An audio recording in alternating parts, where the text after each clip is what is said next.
broadcast on WRFPLP 101.9 FM. Okay, if everybody can hear me, I think we'll start the meeting now at 7:12 p.m. Call to order the September 23rd Waterways and Parks Commission. A new item on the agenda is roll call. This will help facilitate, make sure everybody is connected and can talk as well. So I will go down the participant list, and when I say your name, please try to unmute and then just say here or something.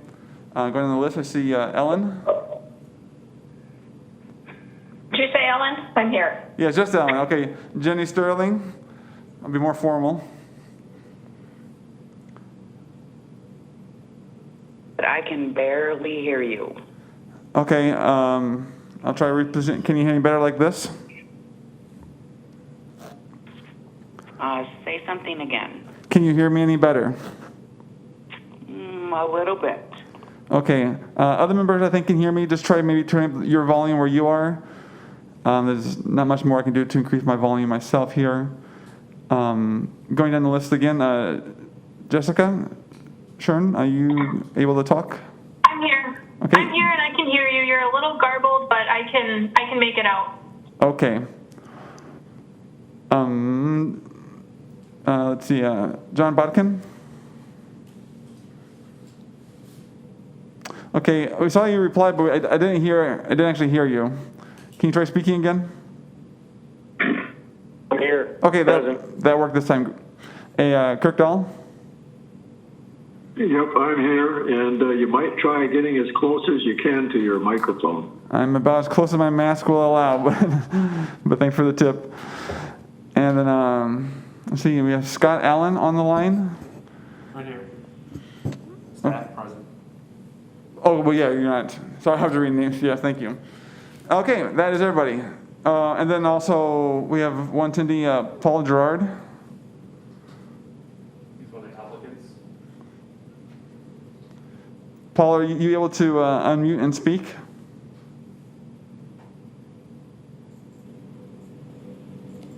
Okay, Paul. Can you hear me? It's Paul Gerard. Yes, I can hear you now. Did you unmute you, or did I clicked on unmute you? Did you do it at the same time, or was that me? No, I let you run the show. I'm not too good with IT. Okay, then I will just unmute you as necessary for the meeting. So very good. Yeah. Okay, that is the roll call. Next item of business is approval of the minutes from the last meeting. Were there any additions or corrections to the minutes? Seeing none, I'll take a motion to approve the minutes. Please unmute and motion if you like. So moved. John, and a second. Seconded. And by Ellen. Okay, all in favor? Aye. Any opposed? Okay, the minutes from the last meeting are approved. Now moving, also a new item on the agenda is number 4. These are new at all city meetings, I believe council and commissions. Open public comment period for items that do not appear on the agenda. This is kind of open to the public. I do not see any members of the public in chambers, nor do I see any call-ins to the meeting. So seeing there are no members to the public, we will move on to the next item of business. First item of new business is recommendation to amend the general development plan for Prairie Heights residences located at the northeast corner of Birch Street and River Prairie Drive and along the Eau Claire River. And that'd be Scott? Yes. Thank you, Mr. Chair and members of the commission. Hopefully everybody can hear me okay. And do want to present to you this one item for your consideration and recommendation, which will go forward to the Planning Commission and then subsequently to the City Council. The recommendation here is on an amended general development site plan for Prairie Heights residences. And I'll have Mr. Plaza drive us to an image. I think we'll keep going to the aerial photo if you don't mind. That's fine. This is located at the northeast corner of Birch Street and River Prairie Drive, right along the Eau Claire River by the Prairie, River Prairie Drive bridge. This was before you last year for your consideration and recommendation, which went to Planning Commission and City Council then in late fall last year, as they're considering state low-income housing tax credits for this type of project. The applicant here is Gerard Development LLC, along with architect Cornerstone Architects LLC. And again, there are two parcels in question.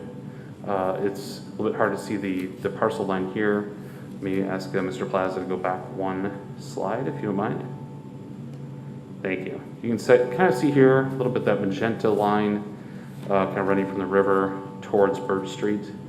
The kind of the trapezoid to the bottom left of the screen is the city-owned property currently under contract by the applicant, kind of the applicant's team, I should say. The triangle immediately on the top, kind of top center there, it's hard to see, it's listed as Lot 2.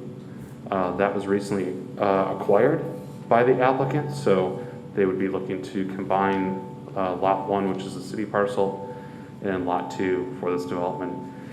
Outlot 1 is to the kind of bottom center there along the river.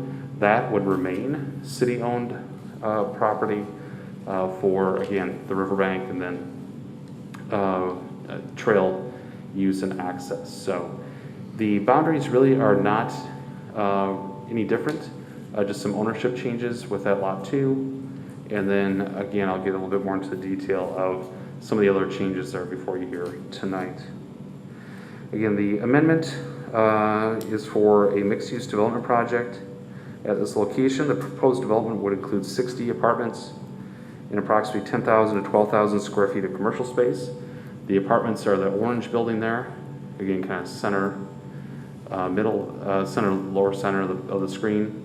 And then the commercial is the essentially a triangular shaped building to the bottom left, the blue triangle shape there.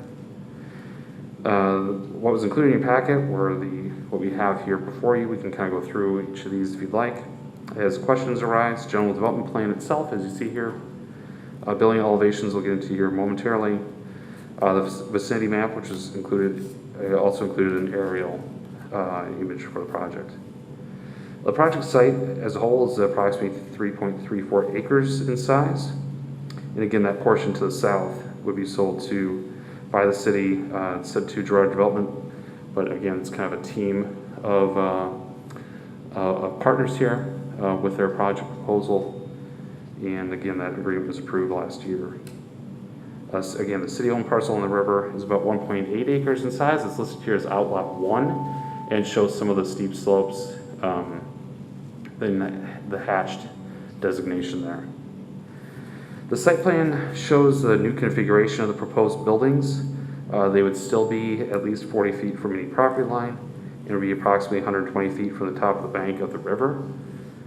So again, the top of the bank is noted here. It's shown as estimated top of bank, kind of to the middle, that middle text there near the bottom hatching. Again, the city's Greenway guidelines were also included, and that states that buildings need to be at least 40 feet from the top of the bank along the river, at least 20 feet from property line abutting the city property. So the project does certainly meet and exceed those minimums.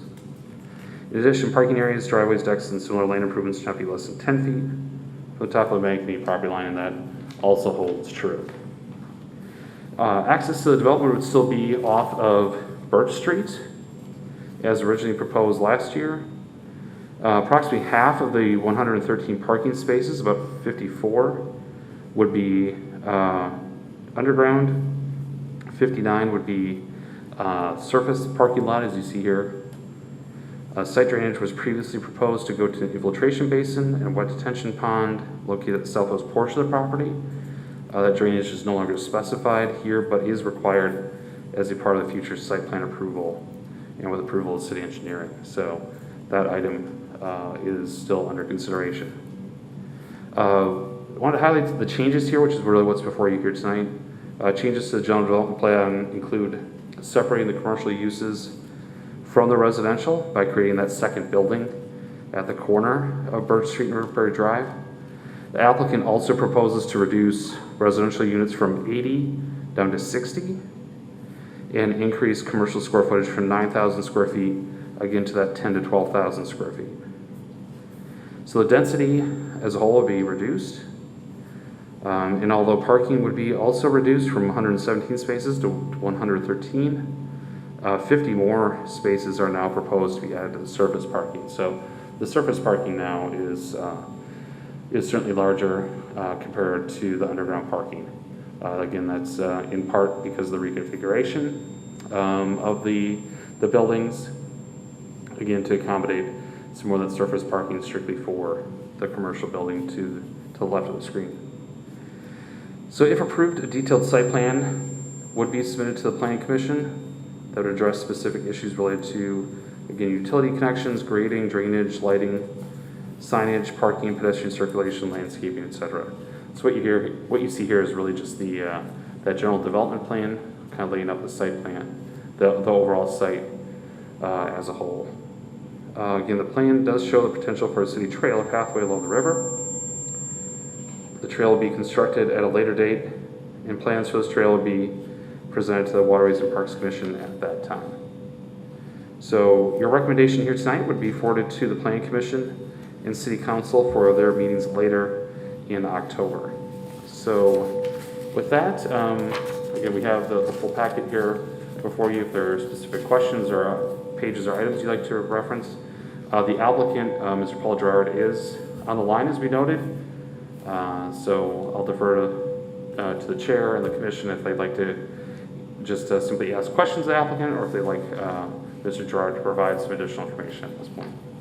Okay, thank you. Thank you. Well, Scott is up here. Does any member of the commission have any particular questions for Scott on what he had just gone over? Excuse me, Josh? Yes. John Lord is an attendee and he can't control his mute and unmute, Okay. and I believe he wanted to say something. Okay, one moment.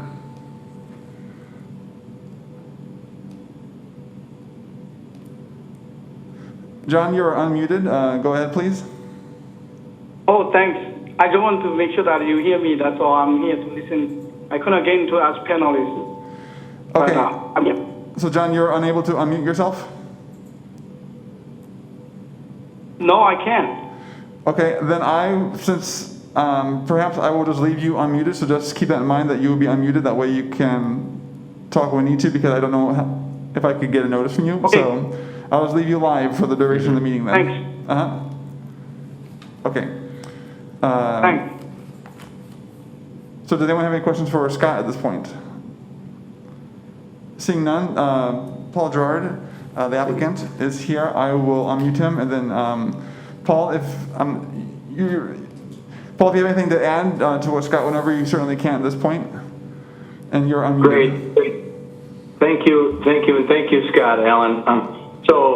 I don't know how many board members we addressed last year at this time, but if there's any new people, I'm happy to provide additional information on our company to them as well. But what you have before you tonight is about a 20% reduction in density, and that density also is reflected in the building footprint that allows us a little bit more area for water collection. And then the increase in surface parking is also to accommodate and provide additional parking if need be for the commercial component that we pulled out to the corner.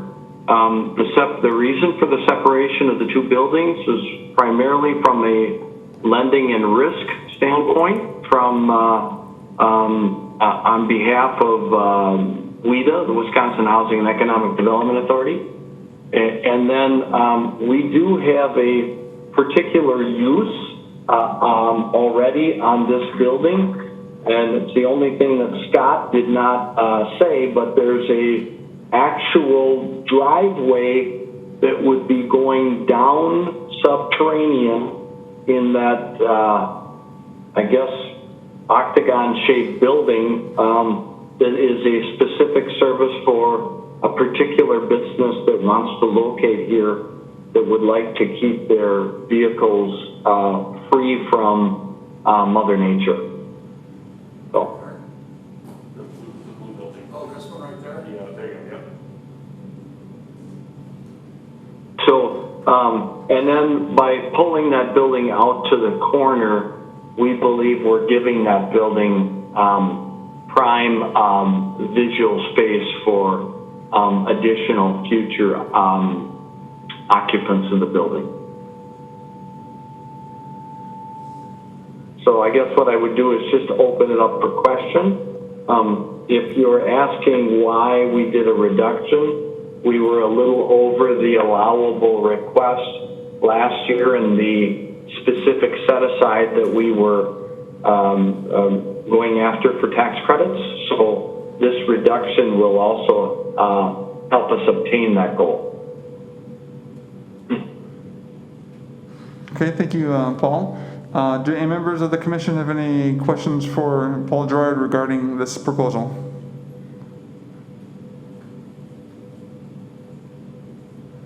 Okay. Actually, Paul, I have a question. Is there, I didn't see any sort of layout or profile view of the additional building in the packet. I only see for the residential portions. Is there not yet any sort of mock-up of the new building? If that question is for me, in the packet we're showing on A4 elevations, and I will have ready more colored elevations for the Planning Commission next week or the week after. Okay, I see. Okay, any other? Did everyone receive a full packet? I'm not sure. Let's see. Paul, this is Scott. Yeah, I edited out some of the materials, but I did include all the elevations and site drawings. Okay. So you're saying you're saying your page A4 shows the new building on that page? Yes, sir.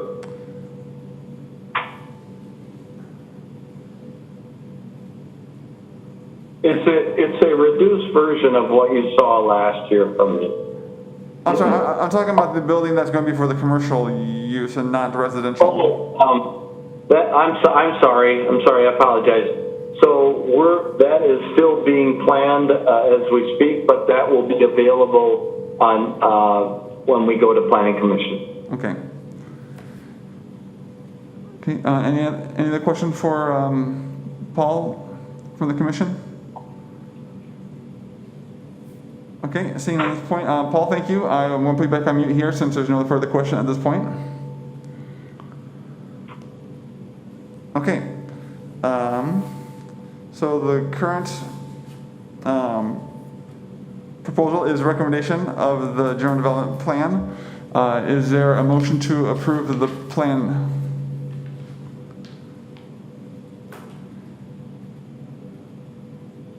John, I didn't quite hear you. Did you make a motion to approve the plan? Yes. So moved, yeah. Thank you. Got you this time. Okay, John had made a motion. Is there a second to the motion? I'm second, John Law. John, okay, thank you. Okay, so we have a motion and a second to approve the plan. Is there any discussion from members of the commission regarding the proposal?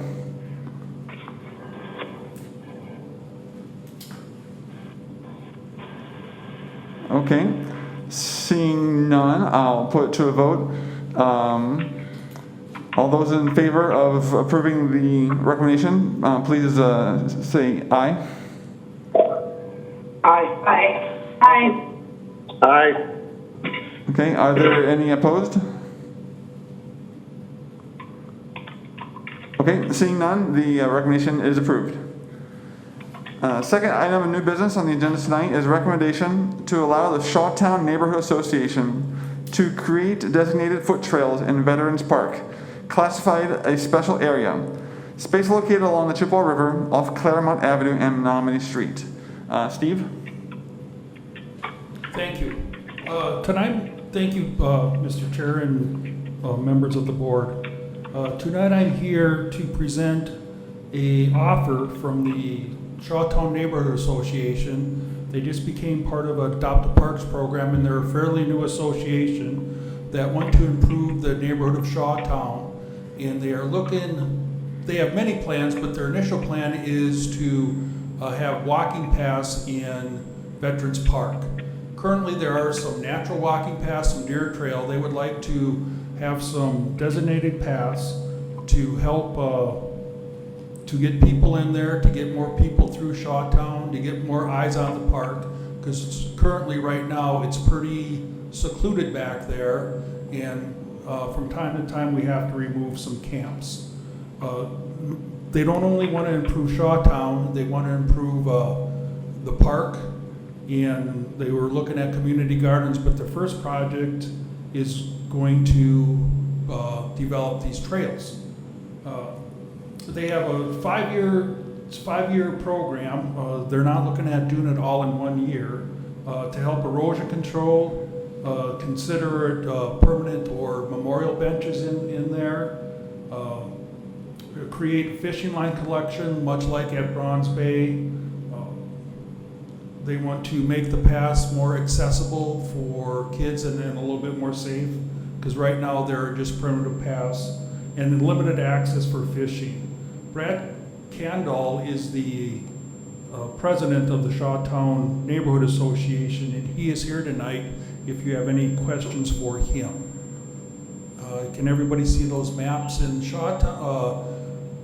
The Veterans Park is located at the corner of Claremont and Water Street.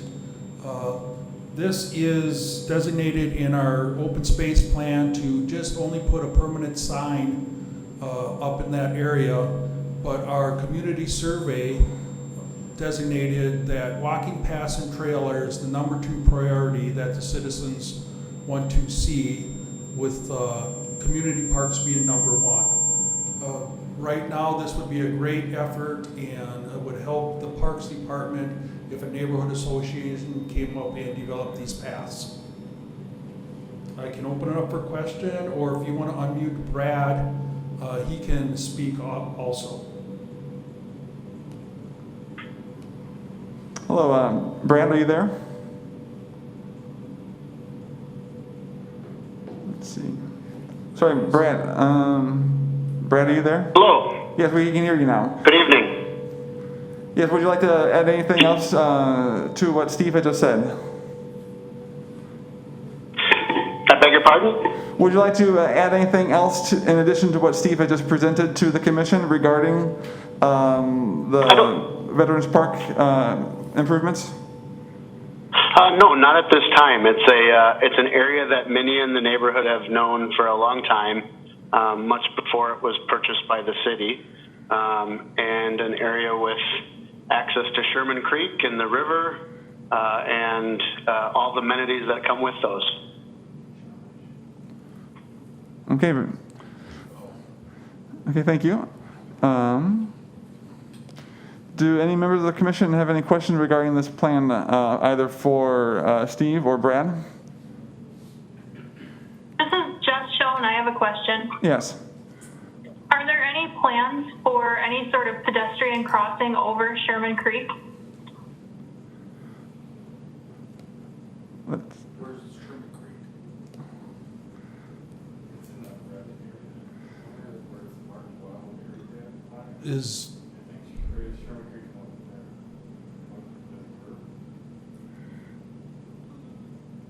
Where's Sherman Creek? Is it right there? The green. This one right here? Is that it?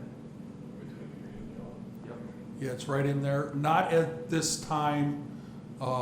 That's something we can look at the future. This plan is still being community or neighborhood driven. I mean, that's definitely a possibility in the future if we would work with engineering and develop a budget to get a safe pass over Sherman Creek, but not at this time.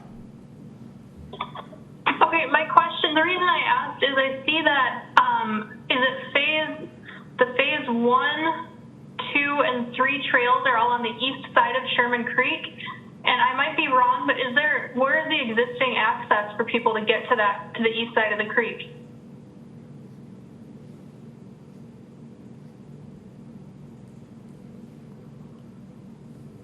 Can you unmute Brad? Yeah. Hello, Brad. Did you hear the question that was asked about access across Sherman Creek? I did. Thank you. That's a wonderful question, Jessica. And worth noting, if you look at that area, I would say 98% of it floods heavily multiple times during the year. So that's why there's never been much investment there and why we want to keep our investment relatively limited. So the existing entrance 1 and 2 are the 2 that exist today. The people that would participate on that side would typically cross the creek. There's not a picture in this particular plan, but crossing the creek isn't a monumental undertaking. There's a waterfall there, man-made. The sewer system runs underneath Sherman Creek about 50 yards, maybe 25 yards from the mouth of the river. And so crossing is something that fishermen and people enjoying the trails have always done anyways. Okay. Okay, thank you. Of course. Do any other excuse me? Do any other members of the commission have any questions for Brad or Steve regarding this proposal?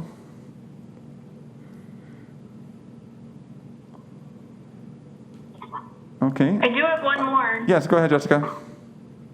Sorry. No, go ahead. So the plan to construct the trails, do you have any more information at this point about what the improvement might look like? Will any fill be placed in those areas?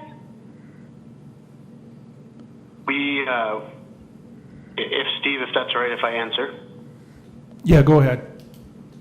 Like I said, the fact that it is heavily flooded multiple times, the trails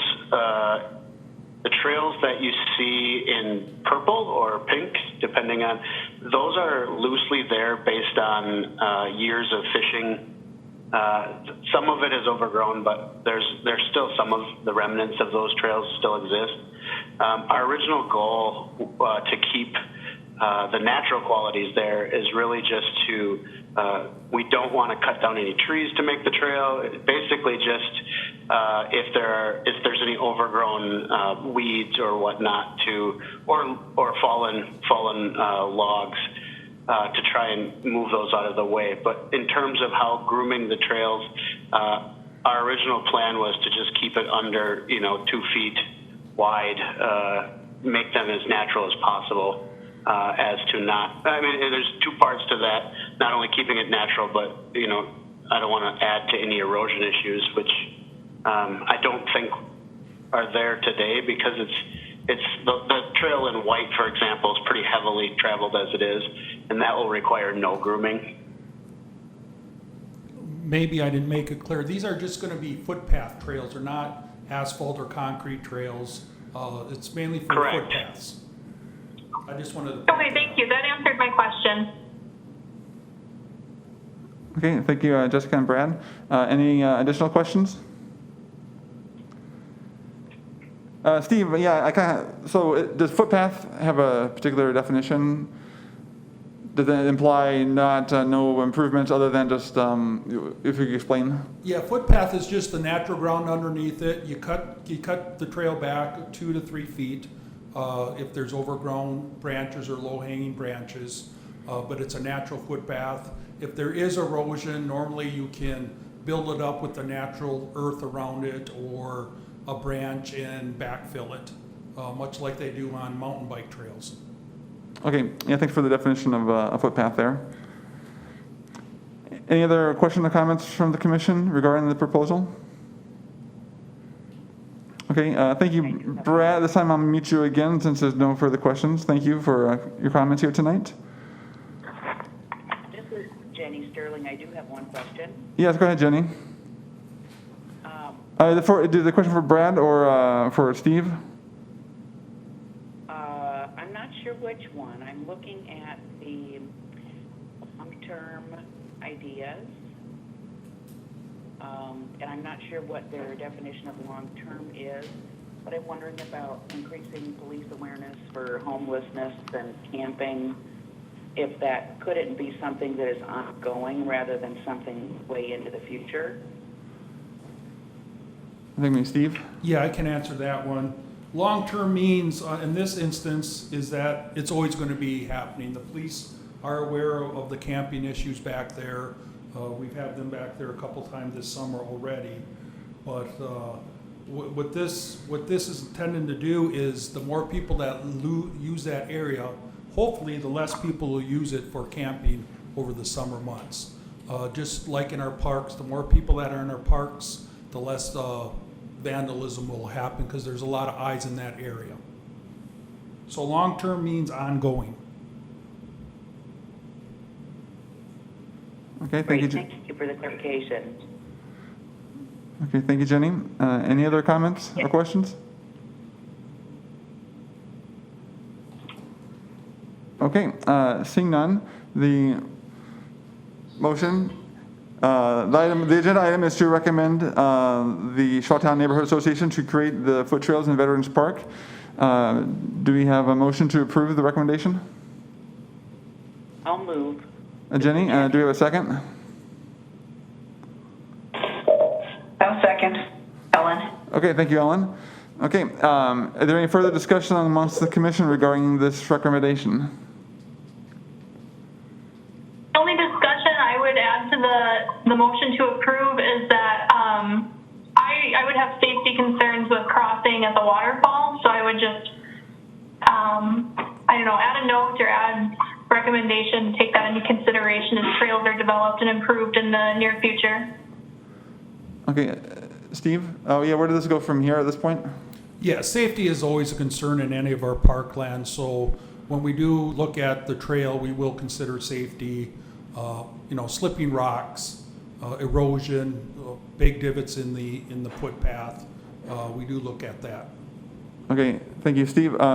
Jessica, does Steve's comments address your concerns?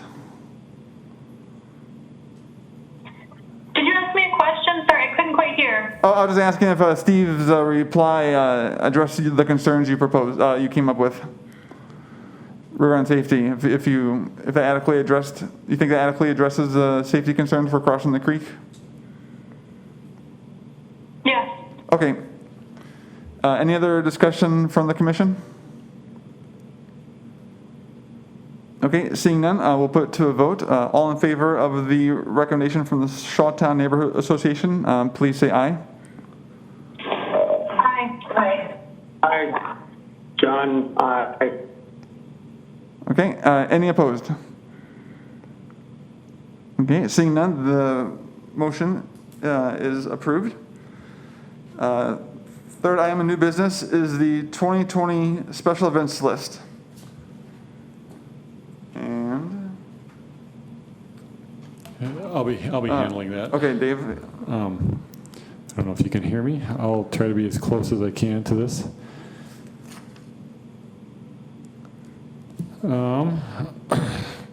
So the special events with the COVID crisis that we have are very small, but there is one that may occur in September, October.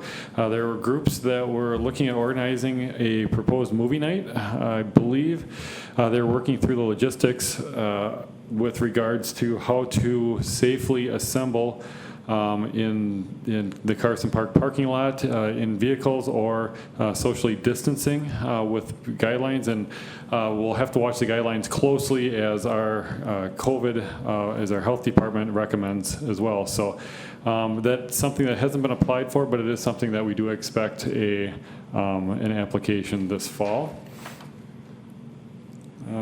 With that, are there any questions on special events? Yeah, what will be the screen?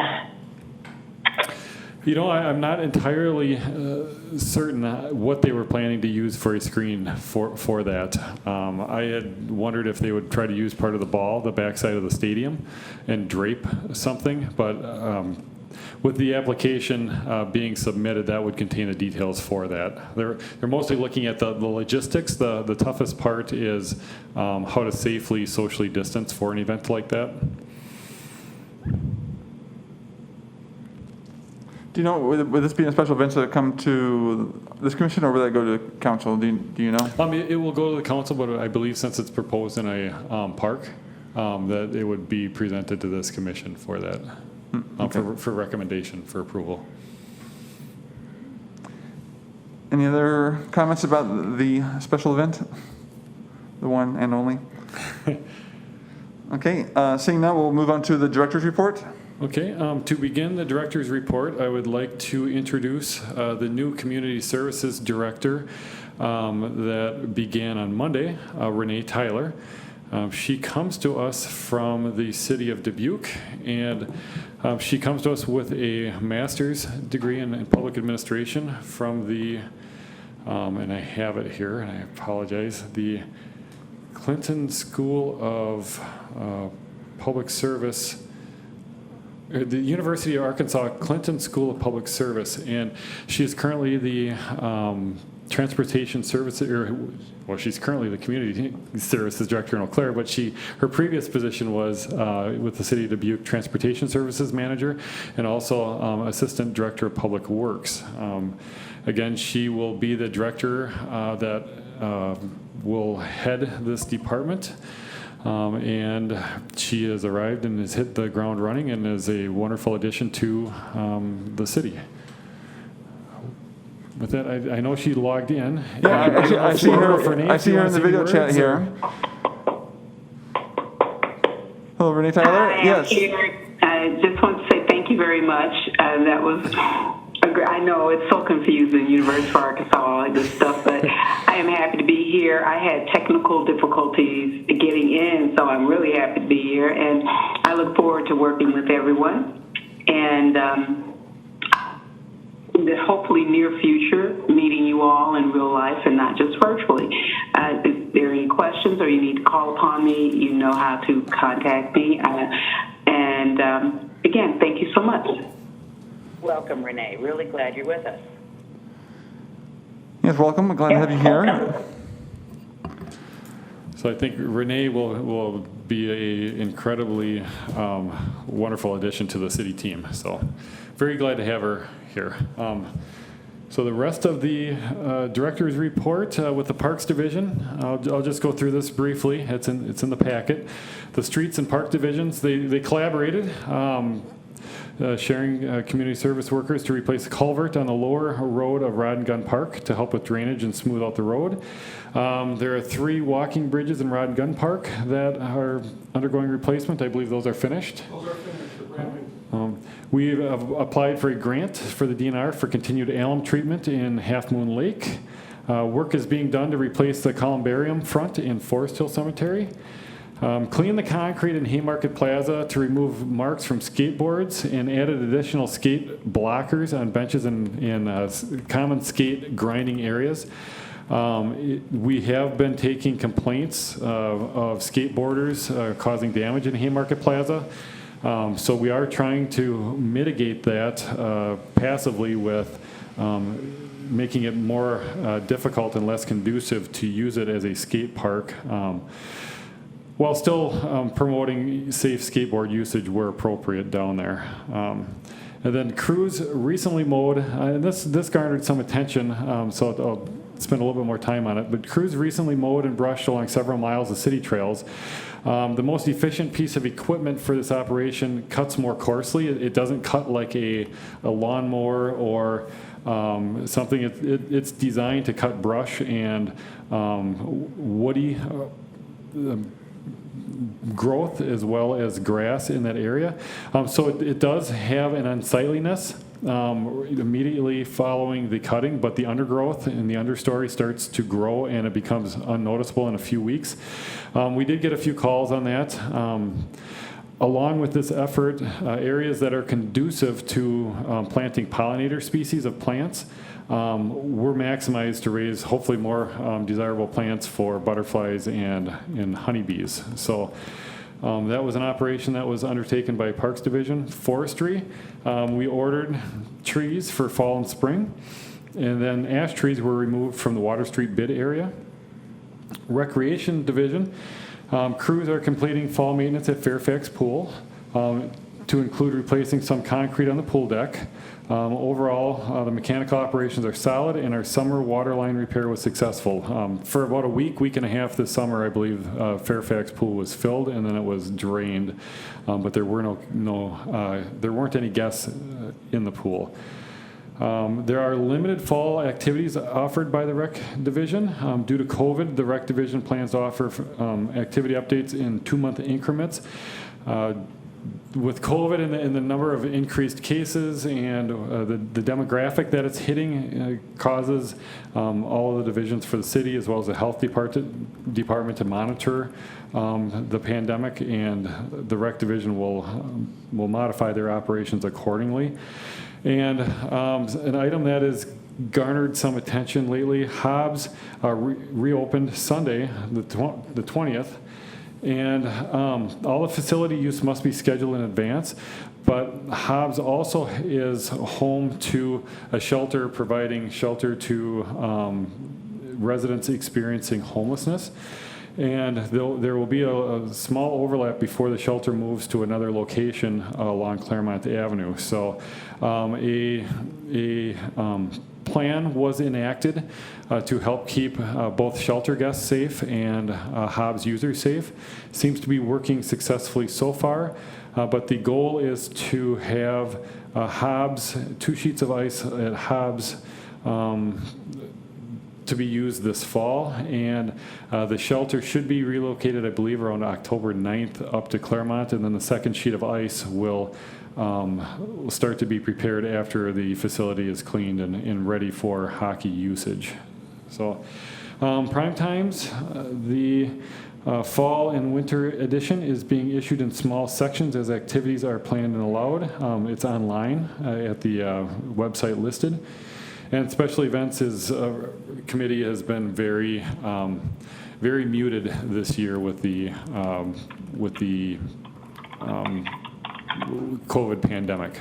So, of note, the decision for the holiday parade will be upcoming in the future month or so. So, with that, I'll be happy to answer any questions. Any questions or comments regarding the director's report? Okay. Thank you, Dave. Get back to my first page here. There are some new items on the agenda. Well, a new section, discussion and direction. Now here at the end of the meeting, there is an opportunity for anyone to easily suggest new things to be placed on future agendas.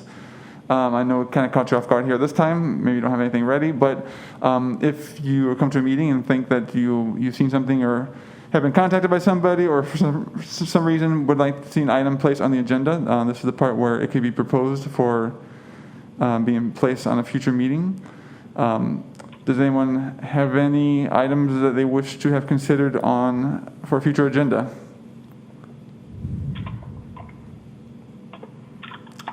Me neither, so that's fine. But this will be where it'll be for next time. And then also another open item is the announcements. This is the part where if anybody has any just general announcements to make during a meeting, there'll be opportunity here. Once again, since it's a new item, I'm guessing many people don't have anything to announce at this point, but that will be there on future agendas. So, seeing no items or announcements, we've reached the end of the agenda, so I would take a motion to adjourn at this point.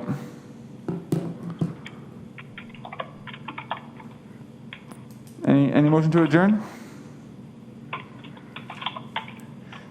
Looks like Ron, I saw your mouth move, and John, it looks like you unmuted to say something.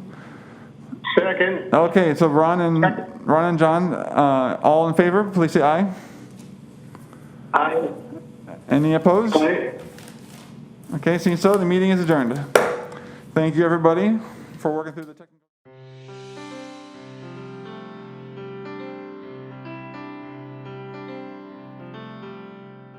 This program was brought to you by a cooperation between Newsworks and the City of Eau Claire.